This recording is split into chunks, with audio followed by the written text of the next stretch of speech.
music and movies, and music in movies. This week, we're all about entertainment. With the Oscars coming up, it's a good time to discuss what the 2022 Academy Awards might look like. And emerging from the pandemic, when few movies were getting made and theaters stood vacant, this year could well see some changes and surprises.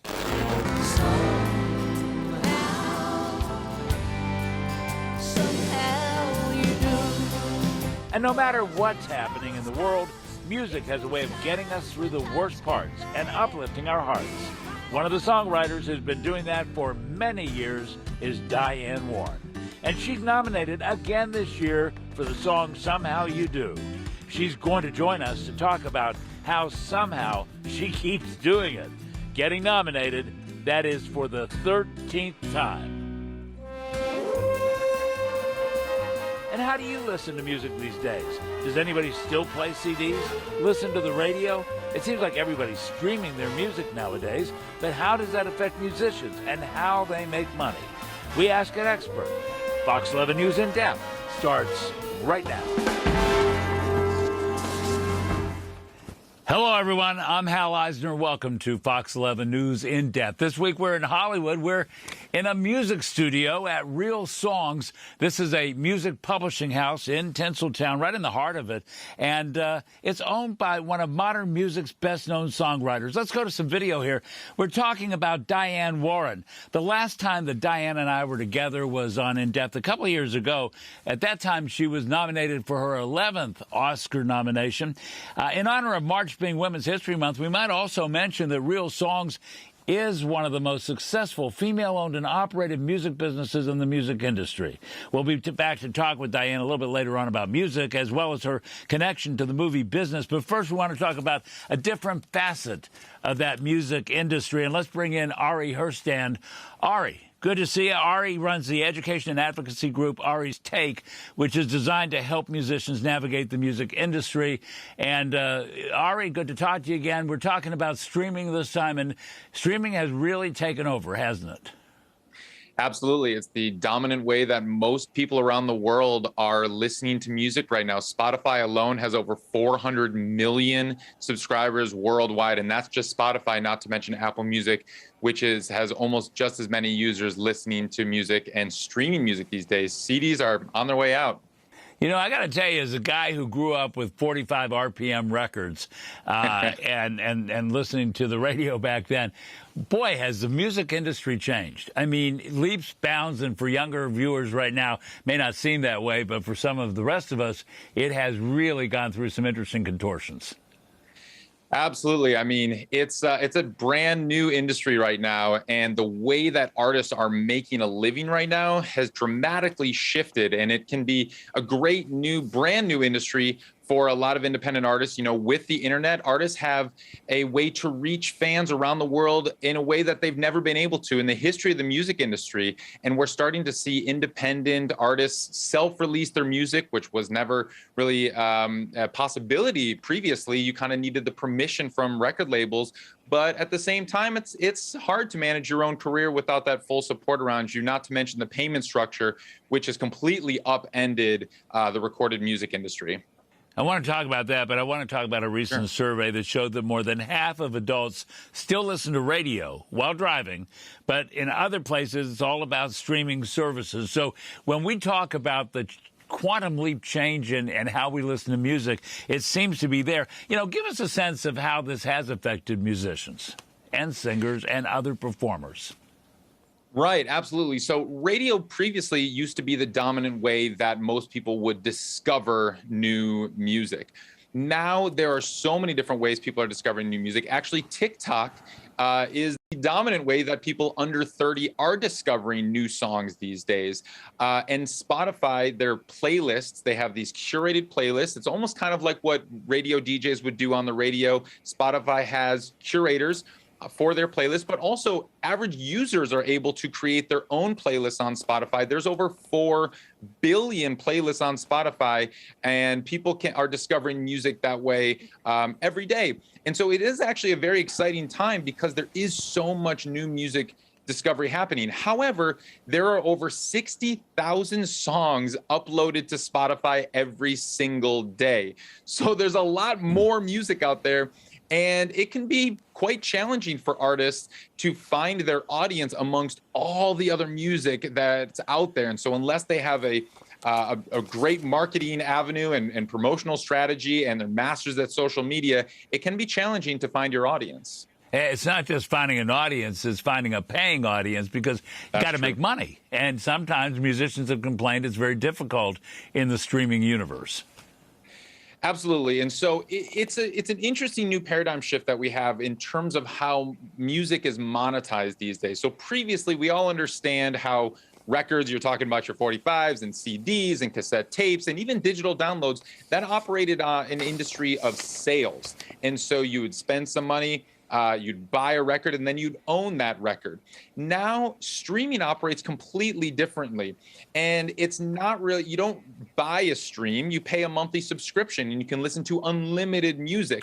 And so a lot of people are thinking about, well, you know, how much am I making for every stream, and how does that equate to what I used to make on sales? And it's really different. And, you know, every stream, you're only making about a third of a penny per stream, but we don't really want to think about it as what you're making per stream, just like how you thought about how you make per sale, because it's very different. You know, now if you get a song on a playlist, you could, and you don't have many fans, you could get millions of streams in a week, which all pay, and you might not have any fans. Whereas previously, you're not really making any money from if you don't have any fans on your music, because radio doesn't actually pay artists when they play your song on the radio. It pays songwriters, and you're talking to Diane Warren, and she'll talk all about that. But radio does not pay artists, but streaming does. So not only are people discovering music on Spotify, they're actually getting paid from that discovery mechanism too. So yes, it sounds like a very low amount when it's per stream, but because that you can get included in these playlists, you can actually make quite a bit of money. And Spotify released numbers saying that in 2020, there were over 42,000 artists that made over $10,000 just from Spotify revenue. There's over 13,000 artists that made over $50,000 just in Spotify royalties in the 1 year. And so it's a totally new payment structure right now. The majority of people are listening to music on Spotify. Artists just need to find alternative ways to monetize their career. And if you have a fan base, you can find ways to monetize that fan base through touring and merch sales and crowdfunding and NFTs, which I'm sure you'll have me back later to talk all about the new NFT world and how that's affecting musicians too. Well, of course we will. And as that song from Aladdin goes, it's a whole new world. Ari Herstand, Absolutely. Thank you very much. And coming up next on Fox 11 News In Depth, we talk with a music legend whose career continues to flourish and grow. We'll be right back. Don't go away.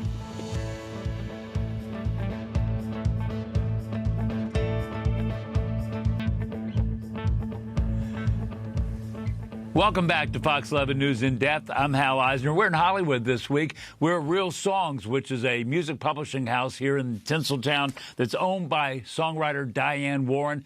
And we're here to talk about her latest Academy Award-nominated song. First of all, though, take a listen to it. So you feel like you've run out of hope, carrying all that weight. Your back's about to break and you're standing at the end of your rope. The song is sung by Reba McEntire. The poignant ballad appears in the feature film 4 Good Days. And like I said, it's written by Diane Warren. Diane, it's so good to see you again. It's been a couple of years. And yeah. I don't know, how do you keep getting younger looking? I don't quite get it. Makeup, lighting. Yeah. This song is never growing up. And you and I have that in common. Yeah. You have now had 13 nominations for an Academy Award. Yeah. And it must be, you know, I understand the frustration of maybe having that continue on, but it's got to be an incredible honor. It's an amazing honor. They pick 5 songs a year. Hundreds of songs are out in movies. Hundreds of movies are out. Grammys have lots of categories. The Oscars have 1. There's only 5 songs. If you're chosen to be any of those songs, and this year I was the last one named, I was having a heart attack. But you were. But yeah, I was. Yeah, yeah, and I was so excited. You know, I'm always excited. This year particularly because it was a pretty tough competitive year. You know, no one predicted it. No one, you know, prognosticated. It's a beautiful song, and you. You know, just for the sake of the fact that we're here, this is one of the studios down here in Real Music. It's kind of where you do a lot of your work, isn't it? Yeah, yeah. I mean, I don't write here. I record here. I'm still in my office I rented forever that I've never cleaned. So the one that feels comfortable. Yeah, yeah. This is too neat, right? Too neat. It's great to record in, and I have a writing room here, and my company's here. Right. So, yeah. And so, was that song recorded here? No. Reba did that in Nashville with Tony Brown producing. Right. And it's a great record, and boy, did she. How are you feeling about this one? I'm excited. Look, I'm just happy to be in the game. You know, my first nomination was 34 years ago. I mean, and that's amazing since you're only 32. I know. Well, I'm 39, so that would have been, I was 5. So, and here I am. That was 1988. It's 2022, and I'm still here. I'm excited. I'm happy to you know, I'm in the game. You know, would it be nice to win? That would be nice too. But you know, I already won. You won by getting a nomination? By getting nominated, yeah. It's an honor. It's an amazing honor. Is there a particular song there if you had to lose, and I don't want you to lose, I don't even want to put that out in the universe, but is there somebody that you prefer losing to? No. I'm going to be honest, I don't want to lose to anybody. I don't blame you. Yeah. I wouldn't either. Yeah. Yeah, this song, what was the origins of it? I wrote it for the movie 4 Good Days. It's Glenn Close and Mila Kunis play a mother and daughter, and Mila is an addict. And, I mean, it's a pretty harrowing story. It's a true story. And, you know, this story does end well, you know, and a lot of them don't, sadly. You know, with opioid addiction, it's just another pandemic, really. And but as I was writing it, it was at the start of the pandemic and the shutdown. And I was writing the song. I got inspired by the movie, but yet I was also thinking about what was going on, you know, with the shutdown and how hard it was for everybody getting through that. And that song kind of took on an added layer. You know, I remember, driving to the office, and literally everything was shut down. It was like apocalyptic, really, you know. And then coming to work and just sitting at the keyboard, you know, and starting that chorus. And I was like, ooh, this is powerful. You know, it's a powerful. You're so incredibly talented. You and I have talked about this before. That you have these music teams like Rodgers and Hammerstein, and a lot of you may not even remember them. But you know, the amazing music teams, and you're the full package. You write the words, you write the music, you do the whole thing. Yeah. I do both. How does that? It just kind of comes out of your mind and into your fingers and on the piano. I mean, I just do it. I just do what I've been doing since I was a kid. I just love writing songs, and I love pushing myself and learning and getting better and writing songs and having great singers do them. I mean, like with this song, Reba, Reba's amazing. I did get to know her many years ago. I haven't seen her in a long time, but quite the talent. And she was perfect for the song because she this is a song about resilience and surviving, through hard times and getting to the other side of it. And Reba really epitomizes that. She's somebody that survived a lot, and that she just has this whole aura of resilience about her, and so she was such the perfect person to do the song. Yeah, she is pretty remarkable. You heard the last time we talked about streaming and how streaming has become such a dominant feature in the music industry. What are your thoughts about that? I mean, they need to kind of catch up, paying songwriters and publishers what they should be paid. So, I mean, that's the downside. Yeah, that's the downside. I mean, it's never going back. Streaming is what's going to happen in movies and in music. But on the music side, there's a lot of songwriters and publishers. A lot of songwriters can't make a living because the streaming numbers. It's not like selling records. It's crazy though. It's so different from when you got into it and as you grew up in it, and it's just a different universe. Yeah, I mean, it still comes down to a great song though. In whatever universe you're in, it will always come down to. Do you always have a great song in your head? I'm always working on something. I usually think they're great, or I don't want to put all the work into it. But I don't know if they are. I think they're pretty good too, by the way. Thank you. I'm always working on something at all times. We only have about a minute left, but I kind of wanted just to give you a softball here. And what's the most important thing on your mind these days? God, just the world, surviving what it's going through right now, and hoping for peace and hoping, people treat this planet and its people and its animals. I'm a big animal advocate as well. Kindness isn't just for people. Kindness is towards animals. And let's just one more bit of kindness here. Talk about Sessions for a second. We have about a half a minute. Your Sessions album. The Cave Sessions. It was me being like DJ Diane, just getting, showing the diversity of my writings. I write so many different kinds of songs. So I wanted to put together, a record that could have Ty Dolla $ign to Celine Dion to Maren Morris, to G-Eazy, So it was it's kind of a fun thing. And to John Batiste, which is going to be coming out soon as my next single. Yeah, Sessions. Yeah, the Cave Sessions. Now available, Volume Cave 1. Sessions. All right. Diane Warren, good to see you again. Thank you so much. Thanks, all right, Al. coming up next on Fox 11 News In Depth, we're talking about the Oscars with Elizabeth Wagmeister. Be right back. Don't go away.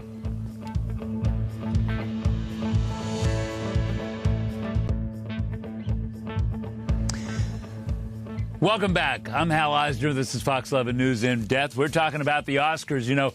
Last time it was sort of pandemic light, wasn't it? We didn't have quite the activity we had this year or before the pandemic when it came to the Academy Awards. But this year, it's starting to feel a little more normal, and that's got to feel pretty good to our next guest, Elizabeth Wagmeister, who's with Variety. And hi, Elizabeth. Good to see you again. Always good to see you, Hal. So does it feel a little better this year? Are we feeling a little less pandemic-y? Yes, we are definitely feeling a little less pandemic-y. So as you mentioned last year, it was pandemic light. I was one of the only journalists who actually got to be at the Oscars on the red carpet, but there really wasn't much of a red carpet. The show was very odd, but that's a story for another time. But this year, we are going to see a real return to the glitz and glam, the award show that we love. We saw that recently with the SAG Awards. It felt like things were back.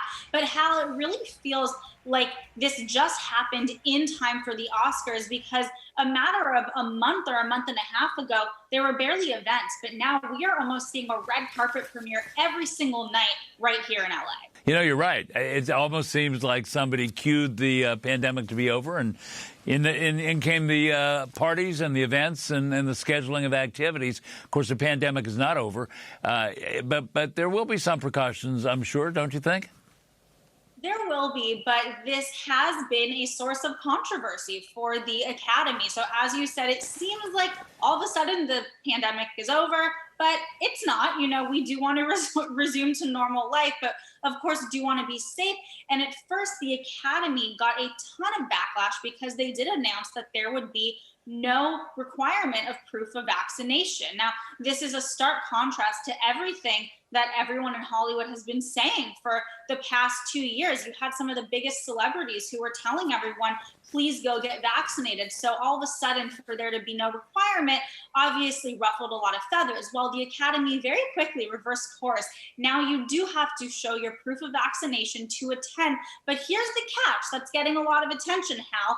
Presenters and nominees, the people who will be on stage, don't have to have proof of vaccination. So you can maybe draw some conclusions there as to why that may be. Yeah, I thought that was kind of an interesting twist. I want to ask you about some of these nominees.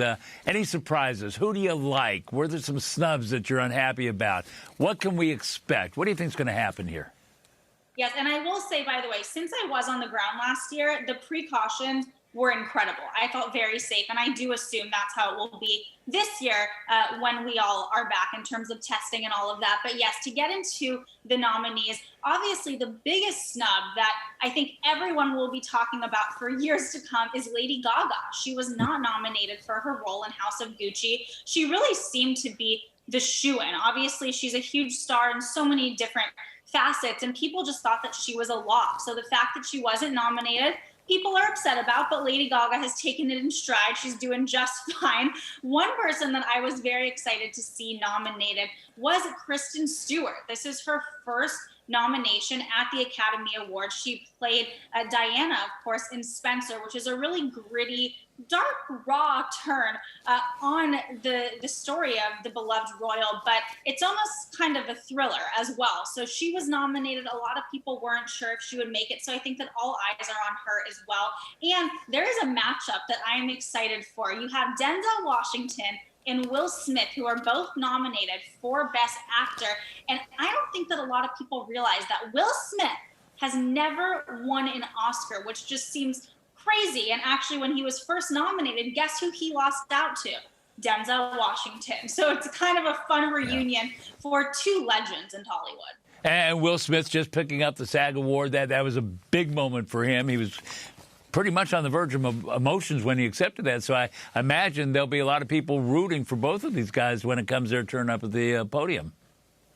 Absolutely. And also something that's very exciting for Will Smith is he's also nominated as a producer for King Richard. He is, of course, the star of that movie, but also is a producer. So when it's nominated for Best Picture, he also gets onto that nomination. So he has 2 nominations for this film. And that's also a new trend that we are seeing. There are many actors who are serving as executive producers on their films. So in that role, we see a double nomination reflected there. We have just a few seconds left. The Oscars So White controversy that was so roaring for quite some time. Is that inclusion issue still there? Is it starting to go away? You know, I think there always is going to be an emphasis on further diversification and inclusion because that is paramount, not only in front of the screen, but behind the screen. But we have seen great strides. The Academy really has taken great efforts to further diversify the voting body of the Academy, which is just under 10,000 people. So we are seeing more diversity every single year, but also this year, the show is being produced by Will Packer. So he, of course, is going to make sure that everybody is represented. If they weren't in the nomination, certainly on stage. All right, Elizabeth Wagmeister with Variety. Always love talking with you. Talk to you later. And Fox 11 News In Depth will continue right after this break. Don't go away.